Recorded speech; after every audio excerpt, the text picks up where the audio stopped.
పెద్దలు గౌరవనీయులు మన ముఖ్యమంత్రి గారు నారా చంద్రబాబు నాయుడు గారు, అలాగే మీ అందరికీ తెలిసిన వ్యక్తి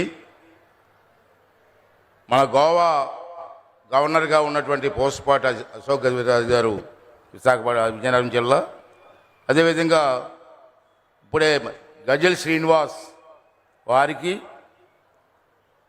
తర్వాత మన న్యాయమూర్తి గారు ఇక్కడికి వచ్చినటువంటి శివశంకరరావు గారికి అందరికీ నమస్కారం అండి. ముఖ్యంగా నిన్న మొన్న కూడా చాలా విషయాలు మాట్లాడుకున్నాం. మళ్ళీ అదే విషయాలు చెప్పకుండా కొన్ని కొత్త విషయాలు ముఖ్యమంత్రి గారు మన సమక్షంలో ఉన్నారు కాబట్టి నిన్న మొన్న చాలామంది మాట్లాడారు ఈ డయాస్ మీద. దాంట్లో కొన్ని ముఖ్యమైనటువంటి కార్యక్రమాలు మనం రాసుకొని ముఖ్యమంత్రి గారి దృష్టికి తీసుకువెళ్తే రేపు ముఖ్యమంత్రి గారు దాన్ని అమలు చేయడానికి దక్కడే అవకాశం వస్తుంది. కాబట్టి సార్ ఆ విషయాలు మాత్రం తమ దృష్టికి తీసుకొస్తానని చెప్పి ఈ సందర్భంలో మనం చేస్తున్నాను సార్. మరి అదేవిధంగా ఇక్కడ ఉండే పెద్దలందరికీ ఈరోజు ఈ సమావేశానికి వచ్చే మీ అందరికీ కూడా నా నమస్కారాలు, ప్రెస్ వారు అందరికీ కూడా. మరి ముఖ్యంగా నేను మాట్లాడేది ఏంటంటే, ముందుగా నందమూరి తారక రామారావు గారు, ఈ వేదిక పేరు సార్ నందమూరి తారక రామారావు గారి వేదిక అని చెప్పి మన పెద్దలందరూ కూడా నామకరణం చేయడం జరిగింది సార్. ఈ వేదిక పైన ఎందుకు పెట్టవలసి వచ్చిందంటే పెద్దలతో నిర్ణయం. రామారావు గారు తెలుగు భాషకు చేసినటువంటి కృషి మరువలేనిది. అసలు తెలుగువాడి గురించి ప్రపంచానికి చెప్పిన వ్యక్తి నందమూరి తారక రామారావు గారు అని చెప్పి ఈ సందర్భంలో మీ అందరికీ మనం చేస్తున్నాను. అది అనేక సందర్భాల్లో తెలుగు మాట్లాడుతూ ఉంటే, ఆ రోజు మా వయసు 25 సంవత్సరాల వయసులో వారు రాజకీయాలకు వచ్చారు. నాకు అప్పుడు 25 సంవత్సరాలు 24 సంవత్సరాలు. నాకు వారు మీటింగ్కి వెళ్తూ ఉంటే అది అనర్గంగా తెలుగు మాట్లాడుతూ ఉంటే అందరూ కూడా ఆశ్చర్యపోయి చూసి ఆనందించిన సందర్భాలు మాకు తెలుసు. అతను తెలుగుదేశం పార్టీ పేరు కూడా, ఒక రాజకీయ పార్టీ పేరు కూడా తెలుగుదేశం పార్టీ అని పెట్టేటువంటి మహానుభావుడు నందమూరి తారక రామారావు గారు చెప్పి ఈ సందర్భం మనం చేస్తున్నాను. వారు అనేకమైన విషయాల్లో తెలుగు కోసం పోరాడినటువంటి వ్యక్తి, తెలుగు రాష్ట్రం కోసం పోరాడిన వ్యక్తి సార్. ఒకసారి మళ్ళీ పాత విషయం ఒకటి గుర్తు చేస్తున్నాను మీకు.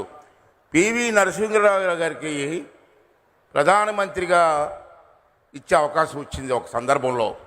అప్పుడు నేను కూడా ఎమ్మెల్యేగా ఉన్నా. పెద్దలు కేంద్ర ప్రభుత్వం పివి నరసింహరావు గారిని ప్రధానమంత్రిగా చేయాలని చెప్పి పార్లమెంట్ మెంబర్గా ఆంధ్ర రాష్ట్రంలో పోటీ చేయమన్నారు. అప్పుడు రామారావు గారు ఏమన్నారు తెలుసా? మన పార్టీ వాళ్ళందరూ వచ్చి పోటీ చేస్తామా వద్దని డిస్కషన్లో ఉన్నప్పుడు రామారావు గారు అన్న మాట ఏంటి తెలుసా? మనం పోటీ పెట్టొద్దు. ఆ రోజు చంద్రబాబు ఎన్టీ రామారావు గారు పోటీ పెడితే మనం గెలుస్తాం. పోటీ పెట్టొద్దు.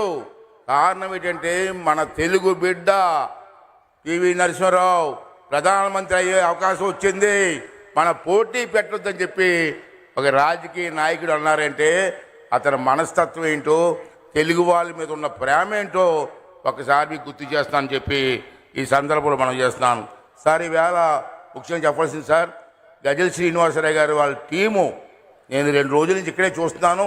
కొన్ని వందల మంది రాత్రి పౌరులు కష్టపడి ఈ ప్రాంగణాన్ని ముస్తాబు చేయడమే కాకుండా సుమారు 35-40 దేశాల నుంచి ప్రతినిధులు వచ్చేసారు ఈ సభకి. వాళ్ళందరికీ కావాల్సిన ఏర్పాట్లు, సభ ఏర్పాట్లు, పెద్దల పేరున రోజు పూజలు, ఒక పక్క సాంస్కృతిక కార్యక్రమాలు అన్నీ పెట్టి ఈ సభను బ్రహ్మాండంగా నడిపించినటువంటి గజల్ శ్రీనివాసరావు గారికి కానివ్వండి, వాళ్ళ బృందానికి కూడా నా నమస్కారాలు తెలియజేస్తున్నాను సార్. సార్ లాస్ట్లీ ఇక్కడ నేను అబ్జర్వ్ చేసింది ఏంటంటే, పెద్దలు మాట్లాడినప్పుడు నేను కూర్చొని రాసుకుంటూ ఉన్నాను. నేను అబ్జర్వ్ చేసింది ఏంటంటే, ప్రజలకు కూడా చెప్తున్నానండి. ఇందాక మన ఎంపీ గారు బ్రహ్మాండంగా మాట్లాడారండి. ఫస్ట్ టైం విన్నాను స్పీచ్. బ్రహ్మాండంగా మాట్లాడారు ఎంపీ గారు. నిజంగా ఆర్టిఫుల్ చెప్తున్నాను నేను, చాలా బాగా మాట్లాడారు. అమెరికాలో ఉండి కూడా తెలుగు మీద అంత అభిమానంతో మాట్లాడారంటే నిజంగా మీ అందరికీ కూడా ధన్యవాదాలు చెప్పాల్సిన అవసరం ఉంది సార్. ముఖ్యంగా సార్, మన పిల్లలు తెలుగు కాకుండా వేరే భాషలో మాట్లాడే అవకాశం ఏంటి సార్? దీంట్లో తప్పేవారు సార్? తల్లిదండ్రులు కూడా బాధ్యత తీసుకోవాలండి. మీరు ఏమనుకుంటారంటే మమ్మీ డాడీ అంటే అబ్బా మా అబ్బాయి ఇంగ్లీష్లో మాట్లాడుతున్నారు అనుకుంటున్నారు మీరు. మమ్మీ డాడీ ఏంటి? అమ్మ నాన్న, ఆ పదంలో ఎంత మాధుర్యం ఉందండి, ఎంత ప్రేమ ఉందండి. బయట మాట్లాడమనండి, ఇంట్లో కూడా మమ్మీ డాడీ లేటండి. తల్లిదండ్రులు కూడా మనం చేస్తున్నాను. నాకు ఒక మనవడు ఉన్నాడు, నాకు ఆడికి 4 సంవత్సరాలు మొన్న వచ్చాయి. 4 సంవత్సరాలు హైదరాబాద్ ఉంటాడు. ఒకసారి వెళ్తే గ్రాండ్ ఫాదర్ కూడా కాదు, గ్రాండ్ ఫా అంటున్నాడు ఆడు. నేను అన్నాను పిలిచి, నీతో మాట్లాడను అంటే ఏమన్నాడు, నువ్వు తాతయ్య అని పిలిస్తే మాట్లాడని చెప్పాను. అక్కడి నుంచి తాతయ్య గారు బాగున్నారా అంటున్నాడు. అంటే మీరు ఆ పరిస్థితిలో ఇది చెప్పలేకపోతున్నారు. చాలామంది సంతోషిస్తున్నారండి, సంతోషిస్తున్నారు. గ్రాండ్ ఫా అంటాడు ఎంత కుర్రోడు. ఇందాక మాట్లాడారు మన ఎంపీ గారు. చిన్నప్పుడు మా పెద్దవాళ్ళు, మా చిన్నప్పుడు చూసేవాడిని నేను, చందమామ రావే జాబిల్లి రావా అని చెప్పి భోజనం పెట్టేవారు, తినిపించేవారు పిల్లలకి. ఇవాళ సెల్ ఫోన్లు ఇచ్చేస్తున్నారు సార్, సెల్ ఫోన్లు చూసి భోజనం పెడుతున్నారండి. ఇక ప్రేమ ఏముంటుందండి?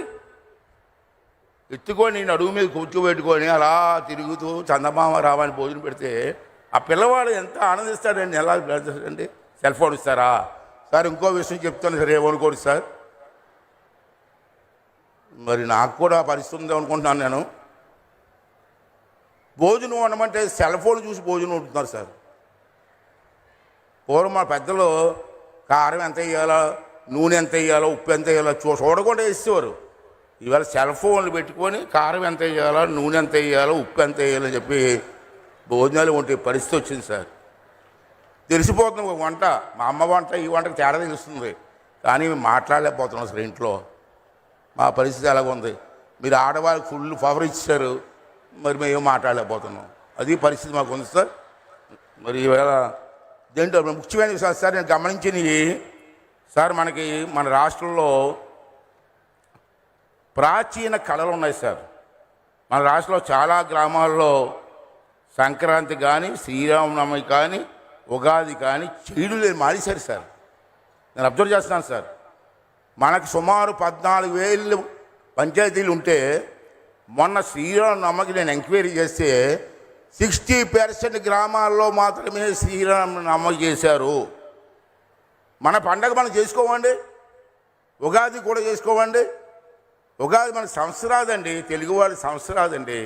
ఉగాది ఎవరు పట్టించుకోవట్లేదు గ్రామాల్లో. మనందరం కూడా చెయ్యకపోతే సంస్కృతి ఏమైపోతుందండి. మనం 31st నైట్కి తెల్లవారులు పండగ చేసుకున్నారు మనం, కానీ సంక్రాంతికి మాత్రం ఏం పట్టించుకోవట్లేదు. దయించి మీ అందరినీ కోరుకున్నాను సార్, మన ప్రభుత్వం కూడా ఒక డైరెక్షన్ ఇచ్చి మన పండగలు కాపాడమని చెప్తాను సార్. రెండోది సార్, మన రాష్ట్రంలో చిన్నప్పటి నుంచి మాకు చదువుకున్న చూస్తున్నాను, నాటకాలు, పద్య నాటకాలు ఉన్నాయి సార్. దాంట్లో రామాంజనేయ యుద్ధం, సత్యహరిశ్చంద్ర నాటకం, శ్రీకృష్ణ రాయబారం. అప్పుడు పద్యాలు పాడుతూ ఉంటే స్టేజ్ మీద జనం ఆహా ఓహో అనేవారు. ఈవేళ ఎక్కడ కనపడలేదు సార్, ఎక్కడా కనపడలేదు సార్. డ్యాన్స్ బేబీ డ్యాన్సులు ఇవే కనపడుతున్నాయి, ఈ పద్యాలు నాటకాలు కనపడలేదు సార్. దాన్ని మళ్ళీ మీరు జీవం పోయవలసిన అవసరం ఉంది. మనకు తెలుసు అతను ఈ కన్నీటి కూడా నాటకాలు కూడా కనుమరుగుతున్నాయి. కాబట్టి కళాకారుల్లో మీకు తెలుసు, ఎన్టీ రామారావు గారి దగ్గర చూస్తున్నాం సార్. కళాకారులు ప్రజలను చైతన్యవంతం చేసే కెపాసిటీ ఉన్నటువంటి వ్యక్తులు. అటువంటి కళను మనం పోషించాలి. ప్రభుత్వం ద్వారా ఒక నిర్ణయం తీసుకోవాల్సిన అవసరం ఉందని చెప్పి ఈ సందర్భం మనం చేస్తున్నాం సార్. అలాగే ప్రతి స్కూల్లో, ప్రభుత్వ స్కూలే కాదు, ప్రైవేట్ స్కూల్లో, కాన్వెంట్లో కూడా కంపల్సరిగా తెలుగు ఉండి తీరాలని చెప్పి ప్రభుత్వం ఒక నిర్ణయం ఆలోచించి తీసుకోవాల్సిన అవసరం ఉందని చెప్పి ఈ సందర్భం జరుగుతున్నారు. రెండోది మూడోది ఏంటంటే, ప్రతి స్కూల్లో కూడా క్రీడలు, పూర్వం హై స్కూల్లో పెద్ద గ్రౌండ్లు ఉన్నాయి సార్, ఇప్పటికీ గ్రౌండ్లు ఉన్నాయి. క్రీడలు, యోగా, ఎన్సిసి, అదేవిధంగా రెడ్ క్రాస్ అనే సంస్థలు ఉన్నాయి. అవన్నీ ప్రవేశపెట్టి మన పిల్లలకి ట్రైనింగ్ ఇస్తే బాగుంటుందని చెప్పి నేను మీకు మనవి చేస్తున్నాను సార్. మరొక ముఖ్యమైన విషయం ఏంటంటే రాష్ట్రంలో ఉన్నటువంటి అన్ని స్కూల్లో కూడా చెప్పాను సార్ తెలుగు సబ్జెక్ట్ ఉండాలని. అలాగే ఇంకో విషయం ఏంటంటే మనకి నిన్న హరిశ్చంద్ర సార్ పేరేం పేరండి, గుమ్మడి గోపాలకృష్ణ గారు ఉన్నారు సార్. నిన్న హరిశ్చంద్ర వేశారు ఇదే స్టేజ్ మీద. ఏం గాయకుడు సార్, పెద్ద నటుడు సార్. నేను కోరేది ఏంటంటే ఆల్రెడీ అతనికి పదవి ఇచ్చారు, మీరు చెప్పారు, అతను సంతోషంగా చెప్పాను నేను. అతని ఆధ్వర్యంలో అన్ని జిల్లాల్లో కూడా మన పిల్లలు పాడే పిల్లలు చాలామంది ఉన్నారు. ఈనాడు టీవీలో చూస్తున్నాం. ఆ పిల్లలకు కానీ పద్య నాటకాల మీద ట్రైనింగ్ ఇస్తే వాళ్ళు ప్రతి ఊర్లో ఈ కార్యక్రమం చేసే అవకాశం ఉంటుందని చెప్పి ఈ సందర్భంలో మనం చేస్తూ, మరి అమరావతి పాట ఉంది సార్. విశాఖపట్నంలో మన స్కూల్ ఫంక్షన్కి వెళ్ళాను. ఆ స్కూల్ ఫంక్షన్లో యాపిల్ స్కూల్ అని ఉంది సార్. వాళ్ళు అమరావతి పాట మీద అరగంట 100 మంది పిల్లలు డ్యాన్స్ చేశారు సార్. బ్రహ్మాండంగా చేశారు సార్. అటువంటి కార్యక్రమాలు చేస్తే బాగుంటుందని చెప్పి మనం చేస్తూ, దీని మీద కొంచెం దీని మీద మీరు కొంచెం శ్రద్ధ వహించండి. చేస్తారని నమ్మకం మాకు ఉంది, చేస్తారని కోరుకుంటూ సెలవు తీసుకున్నాను సార్. Thank you sir. కొంచెం ఎక్కువ మాట్లాడాను ఏమనుకోండి సార్.